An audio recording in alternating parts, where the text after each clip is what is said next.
Essa daqui Vai tirar sim, se você não gritar. é a parte 2 Você manda logo a polícia me tirar daqui. Agora que eu passar daqui, depois que eu tirar tudo, de nega, não é homem não, sistema. arrancando escravo de guarda. Está preto. É porque no nariz dói mesmo, né, Sandra? O resultado de tanto cravo, esse pano aqui tava branquinho. Olha o tanto. Fala que não é pão de prato não, viu? Pra não ter nojo. E nega. E nega. E não tem pena. Arranca com... Com gosto de gás. Me arranca até a cabeça da chola. E esse pano aqui depois, terminar, vai pro lixo. Ô, me dá uma raia, viu? Ô! O velho chorou. Chorou! Ah, Sandra! Larga de paracete, gente ruim.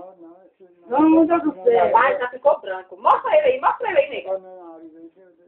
Olha isso. Esse lado aqui... Aqui é porque dói mesmo, né? Tira a mão aí pra mostrar aqui.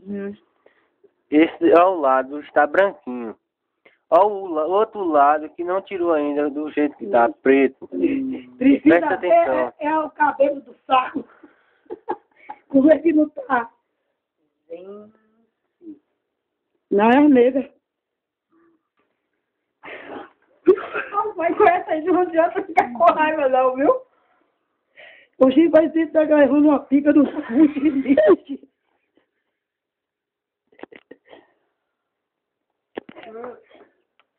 Bota ele pra comer o feijão. Tá uma judiação danada. Judiação de quê? Isso aí. Tem que pegar um leite roda aqui e passar, ó. O velho está gemendo. Ninguém sabe se é acima do... Está mostrando o resultado de tanto cravo que tem de vários séculos que não tira do rosto de guarda. Avalia a cabeleira do... Essa daqui é o velho imundo. Veste bumbo.